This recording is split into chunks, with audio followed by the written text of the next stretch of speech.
اعوذ باللہ من الشیطان الرجیم بسم اللہ الرحمن الرحیم۔ اللہ تبارک و تعالیٰ کے نام سے شروع جو بڑا مہربان اور نہایت رحم کرنے والا ہے۔ ایک دن فرعون اپنے محل کے اندر چین کی نیند سو رہا تھا کہ ایک دم گھبرا کر اٹھ گیا۔ فرعون نے ایک دردناک خواب دیکھا جس خواب نے اس کی نیند کو اڑا کر رکھ دیا۔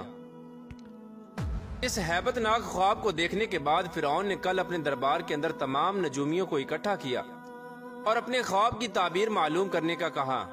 فرعون نے نجومیوں کو بتایا کہ اس نے یہ خواب دیکھا ہے کہ بیت المقدس سے ایک آگ ظاہر ہوئی ہے جس نے تمام قبطیوں کو جلا کر راکھ کر دیا، جبکہ بنی اسرائیل کے مسلمانوں کو کچھ بھی نہ کہا۔ چنانچہ اس وقت تمام نجومیوں نے اپنے علم کا استعمال کیا اور اس خواب کی تعبیر نکالی، اور نجومیوں نے فرعون کو خواب کی یہ تعبیر بتائی کہ بنی اسرائیل میں ایک ایسا بچہ پیدا ہوگا جو تمہاری سلطنت کو تباہ و برباد کر دے گا اور خود تمہاری سلطنت پر قابض ہو جائے گا۔ چنانچہ فرعون نے اس خواب کی تعبیر سن کر اپنی سلطنت کے چھن جانے کے خوف سے قبطیوں کو یہ حکم جاری کیا کہ بنی اسرائیل کے ہر گھر کی نگرانی کی جائے، اور جس گھر میں بھی بچہ پیدا ہو اس کو قتل کر دیا جائے، اور بنی اسرائیل کے مردوں کو روک دیا جائے کہ وہ اپنی عورتوں کے بالکل بھی قریب نہ جائیں۔ چنانچہ اس طرح فرعون کا حکم پاتے ہی بنی اسرائیل کے ہر گھر کی نگرانی ہونے لگی، اور بنی اسرائیل کے مسلمانوں کے گھر میں جو بھی بچہ پیدا ہوتا اس کو قتل کر دیا جاتا۔ لیکن اللہ تبارک و تعالیٰ کی تقدیر میں جو کچھ لکھا تھا وہ ہو کر ہی رہنا تھا۔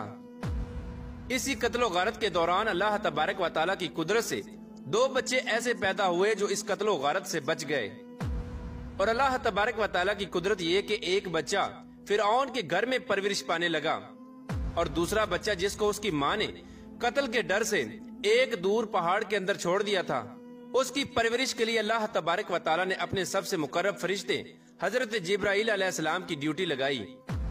چنانچہ حضرت جبرائیل علیہ السلام روز اس بچے کے پاس آتے اور اس کے منہ میں اپنی انگلی داخل کرتے۔ اس انگلی کی وجہ سے اس بچے کو خوراک اور دودھ ملتا، جس کی وجہ سے اس بچے کی نشو نما ہونے لگی۔ چنانچہ وقت اسی طرح گزرتا گیا اور وہ دونوں بچے جوان ہو گئے۔ اتفاق سے دونوں بچوں کا نام موسیٰ تھا۔ لیکن اللہ تبارک و تعالیٰ کی قدرت یہ کہ جو بچہ فرعون کے گھر میں پرورش پایا وہ بڑا ہو کر اللہ تبارک و تعالیٰ کا مقرب نبی حضرت موسیٰ علیہ السلام بنے، اور جس بچے کی پرورش اللہ تبارک و تعالیٰ کے سب سے مقرب فرشتے حضرت جبرائیل علیہ السلام نے کی تھی وہ بڑا ہو کر بدبخت سامری جادوگر بنا۔ پیارو دوستو، ادھر جب فرعون کا ظلم و ستم حد سے بڑھنے لگا تو اللہ تبارک و تعالیٰ نے اپنے پیارے نبی حضرت موسیٰ علیہ السلام کو یہ حکم جاری کیا کہ وہ اپنی قوم کو لے کر مصر سے روانہ ہو جائیں، اور اللہ تبارک و تعالیٰ فرعون پر دردناک عذاب نازل فرمانے والا ہے۔ چنانچہ حضرت موسیٰ علیہ السلام اللہ تبارک و تعالیٰ کے اس حکم کی تکمیل کرتے ہوئے اپنی قوم کو لے کر مصر سے روانہ ہو گئے۔ چنانچہ جب حضرت موسیٰ علیہ السلام اور باقی تمام مسلمان دریائے نیل کے قریب پہنچے تو ادھر فرعون کو یہ خبر ملی کہ حضرت موسیٰ علیہ السلام اور اس کی قوم مصر کو چھوڑ کر جا رہے ہیں۔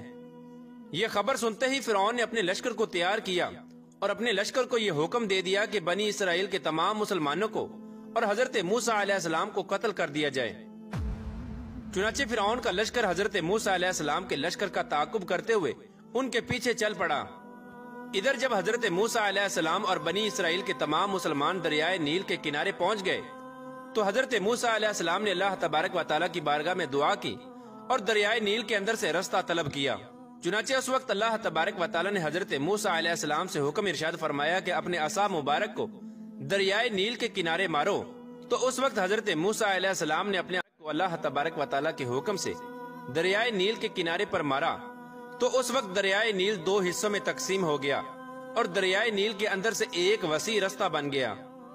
حضرت موسیٰ علیہ السلام اور تمام بنی اسرائیل کے مسلمان اس رستے کو عبور کرتے ہوئے بڑی آسانی کے ساتھ دوسری طرف چلے گئے، اور ادھر فرعون کا لشکر جو حضرت موسیٰ علیہ السلام کے لشکر کا تعاقب کر رہا تھا وہ بھی اسی رستے سے دریائے نیل میں داخل ہو گیا۔ اس طرح جب فرعون کا لشکر دریائے نیل کے بالکل درمیان میں داخل ہوا تو اس وقت اللہ تبارک و تعالیٰ نے دریائے نیل کو مل جانے کا حکم دیا، تو دریائے نیل اللہ تبارک و تعالیٰ کے حکم سے آپس میں مل گیا۔ اس طرح فرعون اور اس کا تمام لشکر اور تمام قبطی دریائے نیل کے اندر غرق ہو کر ہلاک ہو گئے، اور اس طرح فرعون کو ہلاک کر کے اللہ تبارک و تعالیٰ نے دنیا کے لیے عبرت کا نشان بنا دیا۔ چنانچہ فرعون کی ہلاکت کے بعد حضرت موسیٰ علیہ السلام اور تمام بنی اسرائیل کے مسلمان ایک دوسرے مقام پر ٹھہر گئے۔ کچھ عرصے بعد اللہ تبارک و تعالیٰ نے حضرت موسیٰ علیہ السلام کو یہ حکم دیا کہ وہ اپنی قوم کو لے کر دوبارہ مصر میں واپس چلے جائیں۔ حضرت موسیٰ علیہ السلام اللہ تبارک و تعالیٰ کا یہ حکم پاتے ہی اپنی قوم کو لے کر مصر کی طرف روانہ ہو گئے۔ اللہ تبارک و تعالیٰ نے بنی اسرائیل کے مسلمانوں پر یہ فضل کیا کہ فرعون کے تمام تر محلات اور تمام تر خزانے بنی اسرائیل کے مسلمانوں کے سپرد کر دیے گئے۔ اسی دوران اللہ تبارک و تعالیٰ نے حضرت موسیٰ علیہ السلام کو تورات دینے کا بھی وعدہ کیا تھا۔ اللہ تبارک و تعالیٰ نے حضرت موسیٰ علیہ السلام سے یہ حکم ارشاد فرمایا تھا کہ وہ 30 دن اور 10 دن مزید روزے رکھیں۔ اس کے بعد اللہ تبارک و تعالیٰ حضرت موسیٰ علیہ السلام کو ایک ایسی کتاب دے گا جس کتاب کے اندر اس قوم کے تمام شرعی اصول ہوں گے، جس کے اوپر عمل کر کے یہ قوم اپنی زندگی گزارے گی، اور جس کتاب کے اندر اس قوم کی شریعت ہوگی۔ چنانچہ اس وقت حضرت موسیٰ علیہ السلام نے اپنے بھائی حضرت ہارون علیہ السلام کو قوم بنی اسرائیل پر خلیفہ مقرر کیا، اور خود اللہ تبارک و تعالیٰ کا یہ حکم پورا کرنے کے لیے کوہ طور پہاڑ پر چلے گئے، اور حضرت موسیٰ علیہ السلام کوہ طور پر جا کر اللہ تبارک و تعالیٰ کی عبادت میں مشغول ہو گئے اور روزے رکھنے لگے۔ چنانچہ حضرت موسیٰ علیہ السلام دن میں روزہ رکھتے اور دن رات اللہ تبارک و تعالیٰ کی عبادت میں مصروف رہتے۔ اس طرح جب حضرت موسیٰ علیہ السلام کوہ طور پر تشریف لے گئے تو ادھر سامری جادوگر کو فساد پھیلانے کا موقع مل گیا، اور موسیٰ سامری نے بنی اسرائیل کے تمام مسلمانوں کو بہکانا شروع کر دیا۔ چنانچہ سامری جادوگر نے بنی اسرائیل کے مسلمانوں کے پاس جتنا بھی سونا تھا وہ تمام سونا اکٹھا کیا اور آگ کے اندر داخل کر دیا۔ اس طرح وہ تمام سونا دیکھتے ہی دیکھتے ایک بچڑے کی صورت اختیار کر گیا۔ سامری جادوگر یہ منظر دیکھ کر بہت خوش ہوا۔ اس نے اس بچڑے کو اٹھایا اور ایک محفوظ مقام پر رکھ دیا، اور سامری جادوگر نے اس بچڑے کے منہ میں وہ مٹی پھونکی جو سامری جادوگر نے حضرت جبرائیل علیہ السلام کے گھوڑے کے پاؤں کے نیچے سے اٹھائی تھی۔ اس طرح جب سامری جادوگر نے اس مٹی کو بچڑے پر پھونکا تو وہ بچڑا بولنے لگا اور اس بچڑے میں جان داخل ہو گئی۔ چنانچہ بنی اسرائیل کے مسلمان یہ منظر دیکھ کر حیران ہو گئے اور اس بچڑے کو اپنا خدا سمجھنے لگے۔ اس وقت سامری جادوگر نے معاذ اللہ بنی اسرائیل کے مسلمانوں کو بہکانا شروع کر دیا، اور بنی اسرائیل کے مسلمانوں سے یہ کہنے لگا کہ حضرت موسیٰ علیہ السلام جس خدا کی تلاش میں گئے ہیں وہ خدا تو ہمارے پاس ہے، اور معاذ اللہ حضرت موسیٰ علیہ السلام وہاں پر ہلاک ہو گئے ہیں۔ چنانچہ سامری جادوگر نے تمام بنی اسرائیل کے مسلمانوں کو اس بچڑے کے سامنے جمع کیا اور اس بچڑے سے پوچھا کہ بتا تو کون ہے؟ بچڑے کے اندر سے آواز آئی کہ میں بنی اسرائیل اور موسیٰ کا خدا ہوں۔ چنانچہ یہ منظر دیکھ کر 12,000 بنی اسرائیل کے مسلمانوں کے علاوہ باقی تمام قوم اس بت پرستی اور شرک کے اندر مبتلا ہو گئی، اور اللہ تبارک و تعالیٰ کی وحدانیت کو چھوڑ کر اس بچڑے کی پوجا کرنے لگی اور اس کی عبادت کرنے لگی۔ چنانچہ حضرت ہارون علیہ السلام نے اپنی قوم کو جب اس شرک کے اندر مبتلا دیکھا تو حضرت ہارون علیہ السلام نے اپنی قوم کو اس شرک سے منع کیا۔ حضرت السلام نے کہا کہ اللہ تبارک و تعالیٰ ایک ہے، اس کا کوئی شریک نہیں، تم اللہ تبارک و تعالیٰ کو چھوڑ کر اس بچڑے کی عبادت کیوں کرتے ہو؟ اس وقت اس بدبخت قوم نے جو کہ شرک کے اندر مبتلا ہو چکی تھی، انہوں نے حضرت ہارون علیہ السلام کو قتل کرنے کی دھمکی دی۔ چنانچہ حضرت ہارون علیہ السلام اس وقت اس دھمکی کی وجہ سے خاموش ہو گئے۔ چنانچہ ادھر جب حضرت موسیٰ علیہ السلام اللہ تبارک و تعالیٰ کے ساتھ ہم کلام ہو کر اور تورات لے کر واپس آئے تو اپنی قوم کو اس شرک کے اندر مبتلا دیکھا۔ آپ نے دیکھا کہ آپ کی قوم اس بچڑے کی پوجا کر رہی ہے۔ یہ منظر دیکھ کر حضرت موسیٰ علیہ السلام جلال میں آ گئے۔ حضرت موسیٰ علیہ السلام نے غضبناک ہو کر اپنے بھائی حضرت ہارون علیہ السلام کو بالوں اور داڑھی مبارک سے پکڑا اور آپ کو جھنجھوڑنے لگے، اور حضرت موسیٰ علیہ السلام اپنے بھائی حضرت ہارون علیہ السلام سے پوچھنے لگے کہ آپ نے اس قوم کو بت پرستی سے کیوں نہ روکا، اور یہ قوم بت پرستی کے اندر کس وجہ سے مبتلا ہو گئی، جبکہ میں آپ کو اس قوم پر خلیفہ مقرر کر کے گیا تھا۔ تو اس وقت حضرت ہارون علیہ السلام نے حضرت موسیٰ علیہ السلام کو بتایا کہ اے میرے بھائی، میں نے اس قوم کو بہت روکا، قریب تھا کہ یہ قوم مجھے قتل کر دیتی۔ چنانچہ اس وقت حضرت ہارون علیہ السلام نے حضرت موسیٰ علیہ السلام کو سارا ماجرا سنایا اور اس سارے ماجرے کا ذمہ دار موسیٰ سامری کو ٹھہرایا۔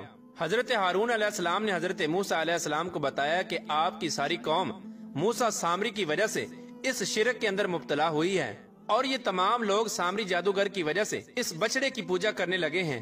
اس وقت حضرت موسیٰ علیہ السلام نے سامری جادوگر سے پوچھا کہ تم نے یہ شرک کیوں کیا؟ تو اس وقت سامری جادوگر حضرت موسیٰ علیہ السلام سے کہنے لگا کہ میں نے یہ شرک اپنے نفس کے ابارنے کی وجہ سے کیا ہے، اور یہ بچڑا ہی ہمارا رب ہے، ہم اسی کی پوجا کریں گے۔ اس وقت حضرت موسیٰ علیہ السلام نے غضبناک ہو کر موسیٰ سامری کے لیے دردناک بد دعا کی تو اللہ تبارک و تعالی نے موسیٰ سامری کو ایک ایسی دردناک بیماری کے اندر مبتلا کیا کہ وہ ساری زندگی لوگوں سے یہی کہتا رہا کہ میرے قریب مت آنا اور مجھے ہاتھ مت لگانا۔ اللہ تبارک و تعالی نے سامری جادوگر کو ایک ایسی دردناک بیماری کے اندر مبتلا کیا تھا کہ کوئی بھی شخص اگر اس کو ہاتھ لگا دیتا تو وہ سخت بخار کے اندر مبتلا ہو جاتا۔ اس طرح سامری جادوگر ساری زندگی جنگلات کے اندر بھٹکتا رہا اور اسی موذی بیماری کے اندر تڑپ تڑپ کر ہلاک ہو گیا۔ ادھر حضرت موسیٰ علیہ السلام نے اس بچڑے کو توڑ پھوڑ کر ٹکڑے ٹکڑے کر دیا جس بچڑے کو سامری جادوگر نے بنایا تھا۔ اس کے بعد حضرت موسیٰ علیہ السلام نے اللہ تبارک و تعالیٰ کی بارگاہ میں دعا کی اور بنی اسرائیل کے مسلمانوں کے اس گناہ کی معافی طلب کی۔ تو اللہ تبارک و تعالیٰ نے حضرت موسیٰ علیہ السلام سے ارشاد فرمایا کہ اس گناہ کی معافی ایک ہی صورت میں ہو سکتی ہے کہ تمام بنی اسرائیل کے وہ لوگ جو اس شرک کے اندر مبتلا تھے وہ اپنے عزیز و اقارب کو اور اپنے قریبی رشتہ داروں کو اپنے ہاتھوں سے قتل کریں۔ چنانچہ اس طرح بنی اسرائیل کے وہ تمام لوگ جو اس شرک کے اندر مبتلا تھے انہوں نے اپنے ہاتھوں سے اپنے آپ کو قتل کر دیا اور اپنے عزیز و اقارب کو اپنے ہاتھوں سے نیست و نابود کر دیا۔ اس طرح اللہ تبارک و تعالیٰ نے اس بدبخت سامری جادوگر کو ہلاک کیا اور اس شرک کے اندر مبتلا اس قوم کو دردناک سزا دی۔ اللہ تبارک و تعالیٰ سے دعا ہے کہ اللہ تبارک و تعالیٰ ہمیں شرک جیسی غلاظت سے محفوظ فرمائے اور اللہ تبارک و تعالیٰ کی وحدانیت پر یقین رکھنے کی توفیق عطا فرمائے۔ اللہ تبارک و تعالیٰ سے دعا ہے کہ حضور پاک صلی اللہ تعالیٰ علیہ وآلہ وسلم کی محبت کے اندر جینا مرنا نصیب فرمائے اور ان کی محبت کے اندر زندگی گزارنے کی توفیق عطا فرمائے۔